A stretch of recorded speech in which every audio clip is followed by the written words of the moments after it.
Welcome to ప్రజా ప్రతినిధి news. మహిళలకు ఉద్యోగ మేళా 10వ తరగతి చదివిన స్త్రీలకు వయసు 18 నుంచి 30 సంవత్సరం లోపు వారికి ఈ అవకాశం. మేడ్చల్ జిల్లా కీసర మండల్ నాగారం మున్సిపాలిటీ పరిధిలోని స్థానిక MYR garden function hall, Nagaram bus stand సమీపంలోని ఎంవైఆర్ గార్డెన్స్ ఫంక్షన్ హాల్లో నాగారం పట్టణ కాంగ్రెస్ పార్టీ అధ్యక్షులు మొప్పు శ్రీనివాసరెడ్డి సహకారంతో నిర్వహించనున్న బ్లూ ఓవియన్ ఆదాబ్ హైదరాబాద్ సంయుక్తంగా జాబ్ మేళాను విజయవంతం చేయుట మొప్పు శ్రీనివాసరెడ్డి పిలుపునిచ్చారు. ఈ సందర్భంగా వారు మీడియాతో మాట్లాడుతూ మార్చి 23, 2025 ఆదివారం రోజున ఉద్యోగ మేళా నిర్వహిస్తున్నట్లు తెలిపారు. ఈ ఉద్యోగాలు హైదరాబాద్లోని ఆదిబట్ల, కొంగర, కలాన్లోని ప్రముఖ కంపెనీలలో స్త్రీలకు ఉద్యోగ అవకాశాలు కల్పిస్తున్నట్లు వెల్లడించారు. అర్హత 10వ తరగతి ఉత్తీర్ణులైన 18 నుంచి 30 సంవత్సరాల లోపు మహిళలకు ఈ అవకాశం కల్పించనున్నట్లు పేర్కొన్నారు.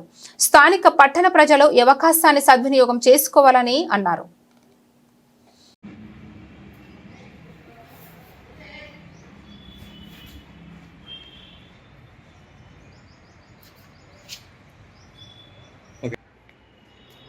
అందరికీ నమస్కారం అండి.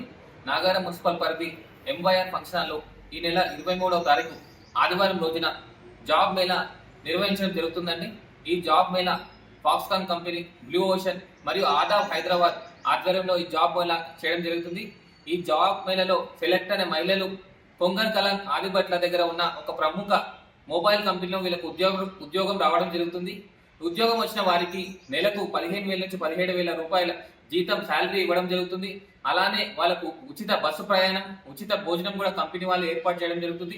వాళ్ళకు పిఎఫ్, ఈఎస్ఆర్ సదుపాయం కూడా కంపెనీ సదుపాయం కలిగిస్తుంది. కాబట్టి ఇలాంటి మంచి అవకాశాన్ని చుట్టుపక్కల ప్రాంతాల్లో, నాగారం మున్సిపల్ చుట్టుపక్కల ప్రాంతాల్లో ఉన్న ఉద్యోగం లేని మహిళలందరూ యూజ్ చేసుకోవాలని నేను ఈ సందర్భంగా చెప్తా ఉన్నానండి. దీనికి పెద్దగా ఏం చేయనవసరం లేదు. దీనికి అర్హత 10th పాస్ అయ్యి 18 నుంచి 30 ఏళ్ళ వయసు వాళ్ళు దీనికి అర్హులండి. 18 నుంచి 30 ఏళ్ళు ఉన్న ఉద్యోగం లేని మహిళలు పెద్ద ఎత్తున రేపొద్దున 23వ తారీఖున జరగబోయే జాబ్ మేళాలో పాల్గొని ఉద్యోగం తెచ్చుకోవాలని మీ అందరినీ కోరుతా ఉన్నా. ఈ జాబ్ మేళాకు వచ్చే వాళ్ళు Aadhaar card, passport photo, 10th memo తీసుకొస్తే సరిపోతుందండి. అందరూ వచ్చి పార్టిసిపేట్ చేసి ఈ ప్రోగ్రామ్ విజయవంతం చేయాలని నేను అందరినీ కోరుతా ఉన్నాను.